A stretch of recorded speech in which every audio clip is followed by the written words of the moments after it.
Alright, for this video ay ipapakita, i-flex, i-flaunt, kung ano ba tawag dyan. Basta i-flex ko itong mga high-rise buildings namin dito sa Davao City na makikita natin dito lang banda sa may Gaisano Mall of Davao. So sana marami tayong mga mataan dito, makikitang mga gusali, mga buildings, no? So for example, tingnan natin, ito ay zoom in, Paragon Davao. Correct o correct? Tama o tama, ano? So that's Paragon Davao, Citadines. Pagmamayari yan ng Cebuland Master Developer. Okay, so dito naman ang portion. Ito, pinakamalapit sa atin, pinakamataas yan. It's Euro Towers by Vivaldi Residences. Meron ding Euro Towers sa may Cubao, no? Kung kayo ay bumabiyahe sa EDSA, sakay ng MRT, makikita ho niyo ang Euro Towers diyan sa may Cubao corner.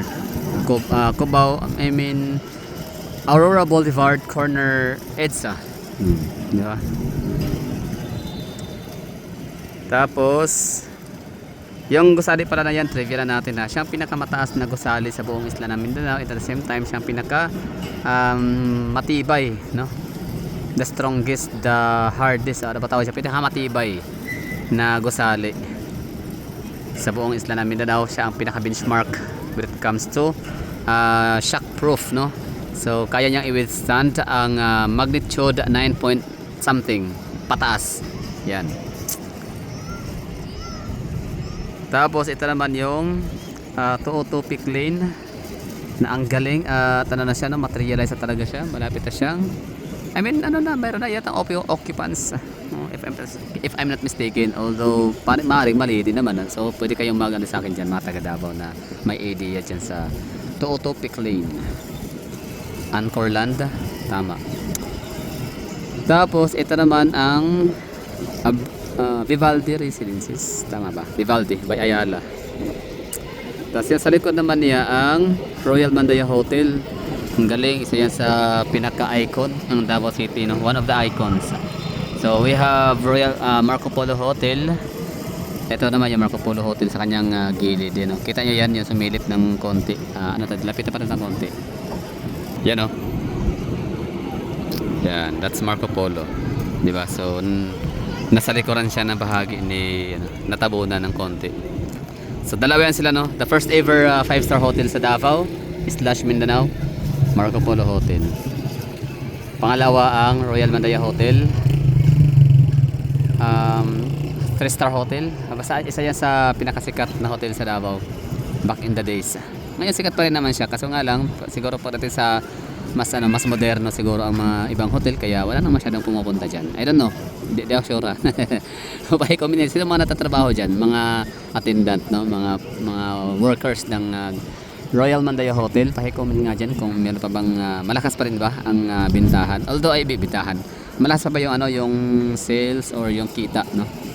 Or marami pa ba kayong mga guests?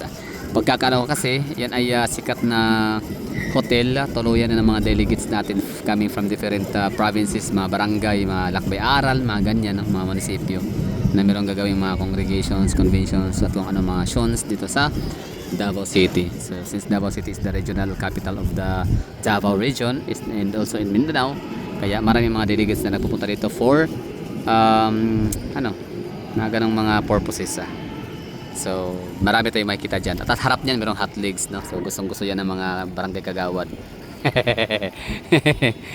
Bakit ba? Totoo naman, marami akong kakilala na gustong sabi nga nila, hindi naman kakilala pero sometimes lang, I mean may mga nakasalubong ako, nakasalubong, no, ng mga tao somewhere dahil sa trabaho, tapos napag-alaman ko na sila, napag-alaman lang sila pala taga Davao. I mean ako pala taga Davao, no? Taga Davao ka pala. Alam mo ba nung ang paborito namin, ang gusto naming mga lakbay-aral ay sa Davao. Kasi meron kaming tinutuluyang hotel, yun nga, Royal Mandaya Hotel. Tapos sa harap niyan merong sa tapat niyan merong mga hot legs, ganyan, no? Mga beer house. So gustong gusto nila yun. So what else? Okay na? So, ito naman ang gusaling Ateneo, University of Ateneo de Davao or Ateneo de Davao University. So, ito malaki rin to. Hindi man sila upskills style, size na establishment pero pahaba din siya, no? Palapad. So, ano din siya, iconic din to, no? Napalaking landmarks. At ADO, Ateneo de Davao University. So, dito nagsisimula ang kanyang gusali. Gusali entrance area. Tapos ito naman yung sa likod, annex.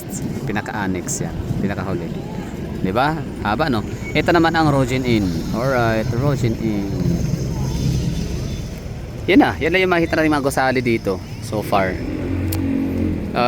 Ito. Yung nasa likod ni Jollibee. Yan yung may bubong. Mataas yan. Parang 5th floor yata. That's Davao, library. Davao City Library. Maganda yan. High-end, modern. So, dito man na portion, ano meron dito? The Pinnacle. Paano babasahin? Pinnacle, whatever. Basta yun, no?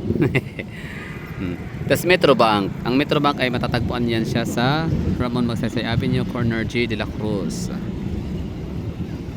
Wala na matatas sa gusali dyan. Ito naman ang Samson Polytechnic College of Davao. Alright. Island Garden City of Samal ang sa tawid, yung islang nakikita ko ninyo. Ito naman ay gym ng ano yan, Holy Cross. Tama Holy Cross ba? Okay, never mind. Ito naman yung gusali ng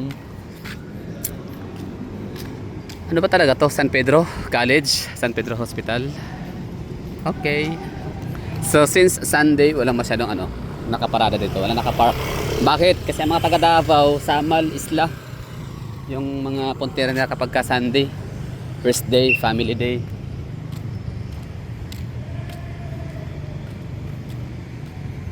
Dito na portion na may mga gusali dito makikita. Tara, lapitan natin. Okay, yung gusali na makikita from afar ay Ashwila Cove. Ang layo na yan pero kita pa rin dito, no? Palibasa, napakalaki, dambuhalang gusali building. Okay na, yun na. We're done. Thank you. Hindi pa pala, meron pa pala dito, oh. Yung Abrisa, Ayala area. Alright. Yan. Abrisa's Place. Tapos yan. Yung Aeon Tower. We're done, no? So nakapasyal din sa wakas, no? Nakapasok din sa Gaisano Mall of Davao. Napasyal natin yung mga lugar nila dito. Alfresco area, roof deck, parking space, the coffee bar, the peak. So di ko alam kung nag-enjoy kayo sa aking mga sinasabi. Pinapakita ang mga buildings. So ako kasi the answer is yes, gusto ko yun. Nakita ko sila.